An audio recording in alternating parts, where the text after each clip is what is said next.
नमस्कार दोस्तों, स्वागत है आपका। और आज हम बात करने वाले हैं जो एम्प्लॉय चार्टर जो एक्ट है उसके बारे में बात करने वाले हैं कि एम्प्लॉयज़ के किस प्रकार के अधिकार होते हैं, किनका शोषण नहीं किया जा सकता। रेलवेज के हिसाब से ये बहुत इंपॉर्टेंट है। एलडीसी जीडीसी एग्ज़ाम के लिए, किसी भी प्रकार की डिपार्टमेंटल एग्जाम जो रेलवे में होती है उसके लिए यह पॉइंट बेहद इंपॉर्टेंट है। तो कुल मिला के अब हम स्टार्ट करते हैं। यहाँ पर कर्मचारी चार्टर एक ऐसा दस्तावेज है जो रेलवे कर्मचारियों के लिए किस चीज के बारे में है ये हमने नीचे लिख रखा है। उनके अधिकारों के बारे में है, कर्तव्य है, सेवा संबंधी नीतियां हैं, सर्विस की पॉलिसी, शिकायत निवारण व्यवस्था है और कोई भी टाइम बाउंड सर्विसेज जिनकी बात की जाए वो सारी इसके अंदर आते हैं। तो ये संबंधित सभी महत्वपूर्ण बिंदुओं को स्पष्ट रूप से दर्शाने के लिए कर्मचारी चार्टर एक्ट काम में आता है। एक ऐसा दस्तावेज है जो राइट्स क्या हैं, ड्यूटीज क्या हैं, सर्विस पॉलिसीज क्या हैं और अगर शिकायतें करनी है तो ग्रीवियंस क्या क्या हैं, इनसे रिलेटेड सारी शिकायत कहाँ करें, क्योंकि बहुत बार ऐसी चीजें होती हैं जो कर्मचारियों को विभाग से रिलेटेड ही दिक्कत होती है और उनकी समस्या का निवारण नहीं होता। तो इसलिए यह चार्टर रेलवे प्रशासन और कर्मचारियों के बीच म्यूचुअल रेस्पॉन्सिबिलिटी को दिखाता है कि आपस में म्यूचुअल रेस्पॉन्सिबिलिटी हो और ये मिलकर और प्रशासन को अच्छा चला पाए। नेक्स्ट देखिए, अगर बात करें हम इससे आगे तो यहां जारी करने वाला प्राधिकरण रेल मंत्रालय, ministry of railways, railway board और हर जोन, मंडल, यूनिट, वर्कशॉप, ऑफिस को अपने स्तर पर भी कर्मचारी चार्टर जारी करने के निर्देश दिए गए हैं। हर जोन, जहां भी ड्यूटी है, जहां भी ऑफिस है, हर जगह के लिए कर्मचारी चार्टर, ताकि रेस्पॉन्सिबिलिटी के साथ ड्यूटीज निभाई जा सके। सबसे पहले देखो उद्देश्य क्या है, ऑब्जेक्टिव्स क्या है कर्मचारी चार्टर लाने के। कर्मचारियों को उनके अधिकारों और दायित्वों के बारे में बताना कि आपके क्या राइट्स हैं, क्या आपकी ड्यूटीज हैं, क्या रिस्पॉन्सिबिलिटी है, इन सारी बातों के बारे में जानकारी देने के लिए आप कर्मचारी चार्टर के ऑब्जेक्टिव्स में जान सकते हैं। रेलवे प्रशासन के प्रति विश्वास और पारदर्शिता बढ़ाना, एक बिलीव बढ़ाना और ट्रांसपेरेंसी लाना, ताकि कि हमारे साथ सब कुछ सही हो रहा है और रेल प्रशासन हमारे साथ खड़ा है। इस प्रकार की बातों के लिए आप ये चार्टर एक्ट, सेवा संबंधी कार्यों को निर्धारित समय सीमा में पूरा करना। कई बार क्या होता है, पेंडिंग पड़ी रहती है, चीजें पेंडिंग पड़ी रहती है, तो उनको समय पर निपटारा करने के लिए आप निर्धारित समय सीमा में पूरा करने के लिए ऐसा काम करते हैं। कर्मचारियों की शिकायतों के त्वरित निवारण की व्यवस्था, कोई भी कंप्लेंट है तो उसका तुरंत समाधान निकल सके, ऐसी व्यवस्था कर्मचारी चार्टर एक्ट के अकॉर्डिंग की गई है। अब बात करते हैं नेक्स्ट, कर्मचारी कार्यस्थल पर सकारात्मक कार्य, पॉजिटिव वर्क कल्चर को बढ़ावा दे, कर्मचारियों की भलाई और कल्याण, वेलफेयर को सुनिश्चित करना। अब इसकी मेन कंटेंट क्या है इसके अंदर, तो रेलवे कर्मचारी चार्टर में सामान्यतः कौन कौन से पॉइंट्स है इनकी बात कर लेते हैं। अब देखिए, सेवा से संबंधित सर्विस राइट्स जो है, नियुक्ति, अपॉइंटमेंट, प्रमोशन, ट्रांसफर, एमएसीपी हमने बात की थी लास्ट जो लेक्चर था उसमें कि मॉडिफाइड एश्योर्ड, और फिर यहाँ पर क्या था जो मॉडिफाइड एश्योर्ड और ये प्रोग्रेशन और सर्टिफाइड था या क्या था, एमएसीपी का हमने फुल फॉर्म देखा था ना, बार बार स्लिप हो रहा है मेरे माइंड से। तो कुल मिला के यहाँ प्रोग्रेशन था, वेतन निर्धारण, पेंशन आदि। ड्यूटीज, कर्तव्य, ईमानदारी, समय पालन, अनुशासन, कार्य निष्पादन में निष्ठा, कल्याण सुविधाएं, वेलफेयर फैसिलिटीज। और एसबीएफ जो RELHS है, इनकी फुल फॉर्म देख लेना, retired employees liberalised health scheme, ऐसे CMS और स्टाफ क्वार्टर, स्कूल, CUG आदि, इनके बारे में। और क्या क्या है, सेफ्टी और वर्किंग से रिलेटेड HOER नियम, यानी जो कितने घंटे कोई कर्मचारी काम करेगा, तो HOER रूल्स के बारे में बात की गई है। उसके अलावा ग्रीवियंस, ये सबसे ज्यादा इंपॉर्टेंट है, 5 नंबर पॉइंट आपका। PNM होती है, परमानेंट नेगोशिएटरी मशीनरी, ये PNM होती है प्रशासन और कर्मचारियों के बीच में। प्रेम मीटिंग होती है। अब यहाँ स्टाफ काउंसिल होती है। ऑनलाइन ग्रीवेंस पोर्टल भी हैं बहुत सारे, ऑनलाइन जैसे CP ग्राम हुआ और निवारण पोर्टल हुआ, इस प्रकार के कई पोर्टल हैं जहां इनके थ्रू हम पहुंच सकते हैं। टाइम बाउंड सर्विसेज, सेवा संबंधी कार्यों को निश्चित समय में निपटाना इसका काम है। फेयरनेस और ट्रांसपेरेंसी आई, और इन चीज़ों में जो ट्रांसफर है, कहीं अप्रेजल रिपोर्ट भरी जा रही है, प्रमोशन है, और सभी को हर चीज में समान अवसर मिले। मोटिवेशन और रिकॉग्निशन, सम्मान भी मिले और प्रेरणा भी मिले, इस प्रकार से।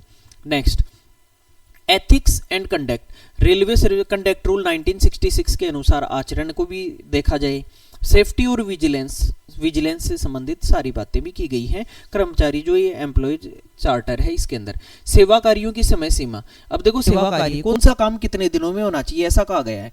कई बार कर्मचारी 2-2, 3-3 महीने, साल भर तक बैठा रहता है, उसका काम नहीं होता। तो क्या इसके संबंध में कोई रूल है या नहीं है? बिल्कुल रूल है। और अगर रूल है तो कितने दिन में कैसा काम हो जाना चाहिए, इसकी बात हम आगे करेंगे। तो अब देखिए आप आगे देखो, सेवा पुस्तिका, सर्विस बुक तैयार करना 1 माह के अंदर ये तैयार हो जानी चाहिए। अगर सर्विस रिकॉर्ड 1 माह है, ये बाकायदा नियमों में लिखा हुआ है कर्मचारी चार्टर के में कि 1 महीने के अंदर आपकी सर्विस बुक रेडी हो जानी चाहिए। फिक्सेशन, वेतन का निर्धारण, जिस दिन आदेश निकला है उसके 15 दिन के अंदर आपका पे फिक्सेशन हो जाना चाहिए, वेतन का निर्धारण हो जाना चाहिए। नेक्स्ट, स्थानांतरण आदेश का क्रियान्वयन 30 दिन के अंदर, अगर आपका ट्रांसफर कहीं हुआ है तो 30 दिन के अंदर उस पर आपको लेना पड़ेगा डिसीजन। पेंशन पेपर तैयार करना, अगर आप रिटायर हुए हैं तो 3 महीने पहले ही लग जाना है उस काम के लिए। हर चीज के लिए एक समय डिसाइड किया गया है, तो 3 महीने पहले ही आपको पेंशन पेपर तैयार करने पर चालू कर देना है। कौन करता है ये? वेलफेयर विभाग करता है रेलवेज के अंदर। तो वेलफेयर विभाग का काम है। अब देखिए इसके आगे नेक्स्ट, एमएसी, ये पेंशन भुगतान, पीपीओ जारी करना रिटायरमेंट के 1 महीने के अंदर। पीपीओ की फुल फॉर्म भी आपसे पूछी जाती है। पेंशन ऑर्डर है ना, तो कुल मिला के पीपीओ रिटायरमेंट के 1 महीने के अंदर। एमएसीपी आदेश जारी करना, तो पात्रता तिथि से 2 महीने के भीतर, अगर कोई पात्र है 10, 20, 30 साल पर एमएसीपी मिलती है। एमएसीपी यानी अगले पे लेवल में डाल दिया जाता है आदमी को कि 10 साल हो गए, प्रमोशन नहीं हुआ, लेकिन उसको वेतन का तो लाभ दो कम से कम। तो 10, 20, 30 3 ही मिलते हैं साल में, मतलब कुल में पूरी सर्विस के अंदर। तो एमएसीपी आदेश जारी करना 2 महीने के अंदर। अपार को अंतिम रूप देना, 31 अगस्त तक अपार को फाइनलाइज करना होता है। और सेवा प्रमाण पत्र या एनओसी जारी करना, ये 15 दिन में, अगर आपने ट्रांसफर के लिए लगाया है कहीं भी, हालांकि ऐसा होता नहीं है, बहुत कम, लेकिन होना चाहिए। ऐसे रूल बने हुए हैं 15 दिन के अंदर।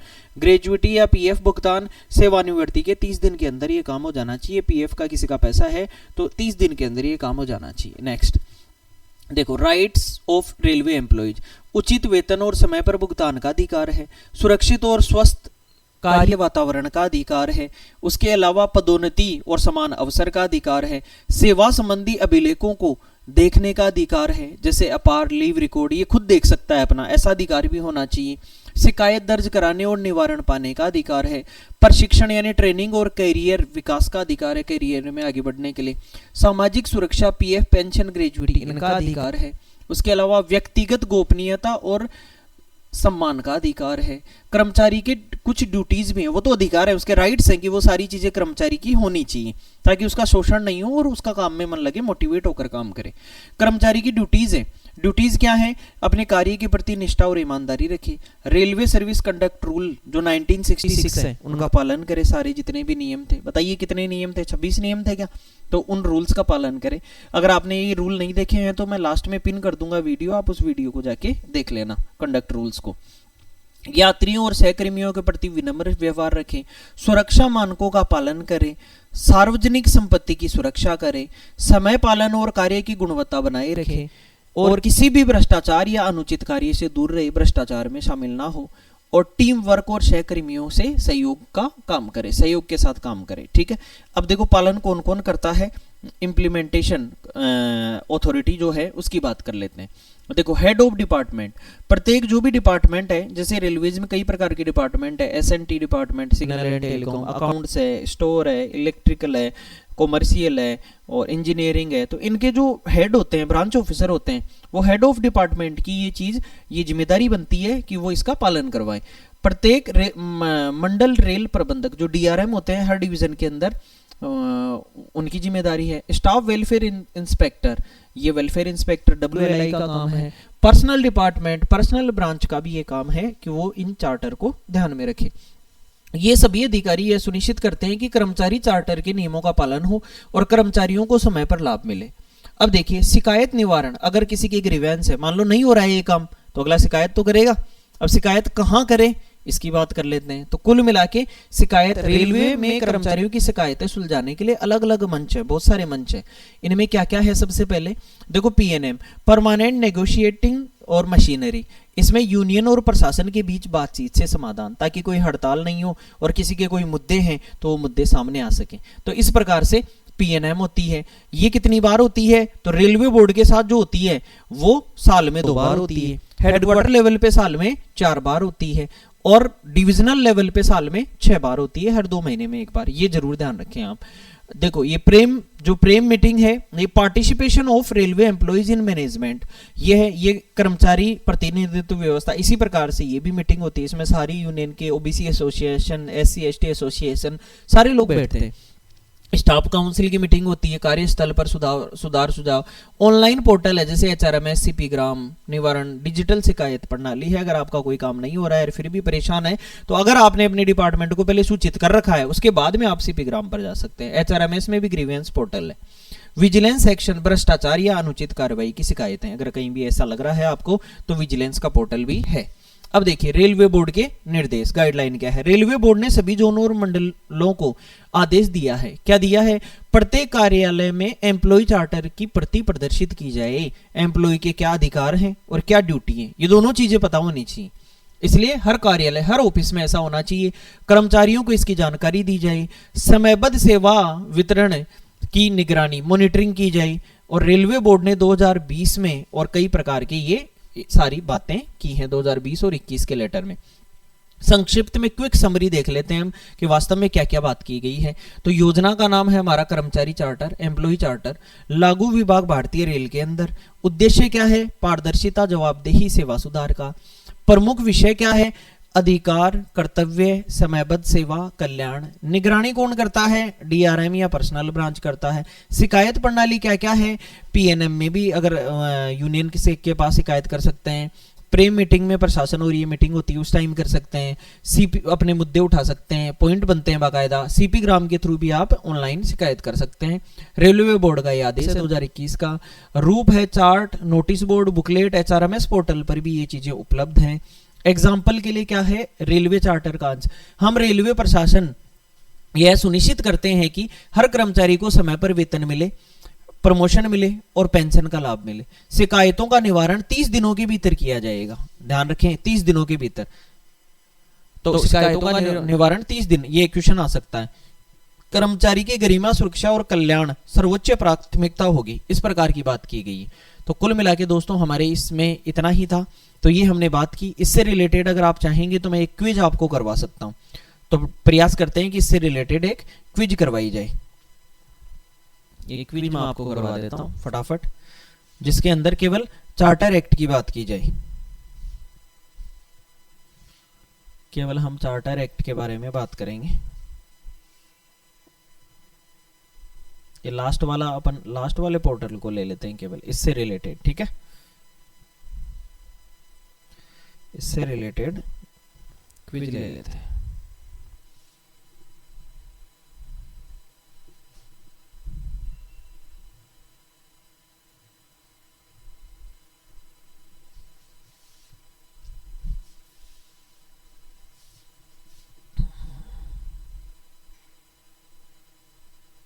ओके, इसमें आ गया था लगभग कि क्या क्या चीजें हैं। इसको अपन यहां पर ऐड कर देते हैं और इसके ऊपर अभी क्विज रेडी कर देंगे।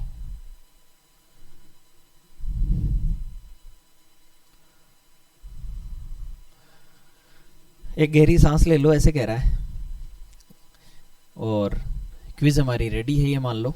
और उस क्विज में कुछ क्वेश्चन जो हमने पढ़ा है उनसे क्वेश्चन हो जाते हैं ना, तो क्वेश्चन के बाद में वास्तव में ये महसूस होता है कि क्या क्वेश्चन कैसे बनता है। अभी तो केवल हमने थ्योरी पढ़ी है, क्वेश्चन साथ में कर लेते हैं तो काम बन जाता है। ये देखो, ये रहा कर्मचारी चार्टर और यहाँ अपन 2 टीम बना लेते हैं। ए टीम हमारी मान लेंगे अपन टीम है। ये देखो, रेलवे बोर्ड के दिशा निर्देश के अनुसार प्रत्येक कार्यालय में किसकी प्रति प्रदर्शित की जानी चाहिए? बताइए किसकी? सेवा नियमावली, सुरक्षा पुस्तिका, कर्मचारी चार्टर या आचार संहिता। तो कर्मचारी चार्टर पढ़ रहे हैं तो कर्मचारी चार्टर की, तो बी ऑप्शन हम सही जवाब दे देंगे। नेक्स्ट, रेलवे बोर्ड के दिशा निर्देशों में कर्मचारियों के लिए किस चीज की निगरानी करने का उल्लेख है? किस चीज की निगरानी की जाए? कार्य प्रदर्शन की, स्वास्थ्य जांच की, समयबद्ध सेवा वितरण की या उपस्थिति की। तो कुल मिला के मॉनिटरिंग, समयबद्ध सेवा वितरण। अभी थोड़ी देर पहले आया था ना मॉनिटरिंग, तो किस चीज की जाए? तो इस प्रकार की मॉनिटरिंग। अब देखिए, कर्मचारी चार्टर का मुख्य उद्देश्य क्या है?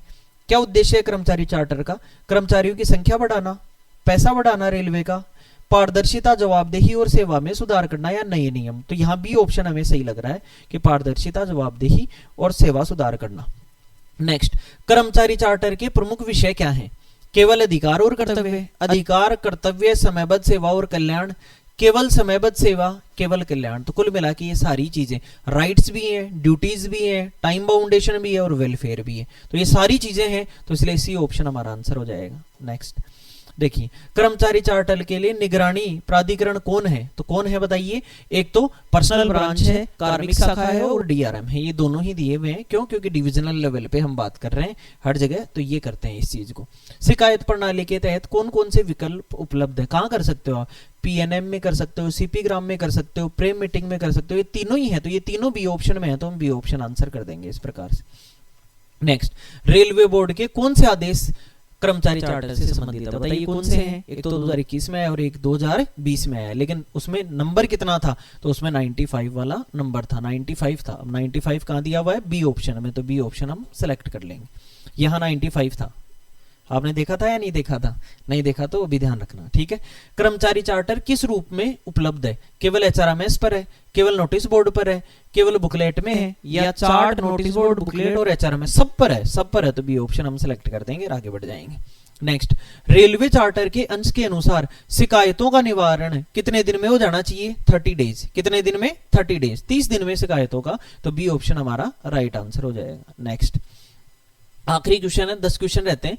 रेलवे चार्टर के अनुसार किसकी गरिमा, सुरक्षा और कल्याण सर्वोच्च प्राथमिकता होगी? रेलवे प्रशासन की, ठेकेदारों की, यात्रियों की या कर्मचारी की? तो कर्मचारी की गरिमा, सुरक्षा और कल्याण फर्स्ट प्रायोरिटी पर होगा, तो डी ऑप्शन हमारा राइट आंसर होगा। अब हम एंड कर रहे हैं क्विज को, और एंड करने के बाद हमने देख लिया कि हमारे कितने क्वेश्चन सही हैं। ये देखिए, आप यहाँ लीडर बोर्ड में जाके देख सकते हैं कि आपके कितने 10 पॉइंट्स आए, मतलब 10 के 10 क्वेश्चन आपके सही थे। अगर आप आंसर्स देखना चाहते हैं तो आप यहाँ से आंसर्स देख सकते हैं। एक्सप्लेनेशन देखना चाहिए तो आप एक्सप्लेनेशन देख सकते हैं कि क्या चीज कही गई है। देखो, रेलवे बोर्ड में विकल्प, सारे विकल्पों की हमने बात की है। अगर आप यहाँ से समयबद्ध सेवा वितरण, ये सारी मॉनिटरिंग, इसका अगर हम एक्सप्लेनेशन देखना चाहें तो यहाँ से देख सकते हैं। बोलो क्लियर? तो ये हमारे सारे क्वेश्चन हुए। ये हमारा टॉपिक था एम्प्लॉय चार्टर, कर्मचारी चार्टर। चार्टर के अंदर क्या है? फिर से रिपीट कर देता हूं। ड्यूटी है, अधिकार, राइट्स हैं सारे, और टाइम बाउंडेशन है, शिकायत निवारण प्रणाली है, और किसी भी कर्मचारी की गरिमा को, सुरक्षा को और सेफ्टी को ध्यान में रखा जाए। तो थैंक यू दोस्तों, आज की क्लास को हम यहीं तक रखते हैं, और इसको कवर करना आप जीडीसी और एलडीसी एग्जाम के लिए बहुत इंपॉर्टेंट है, और रेलवेज के बारे में जानने के लिए भी इंपॉर्टेंट है। ठीक है, थैंक यू।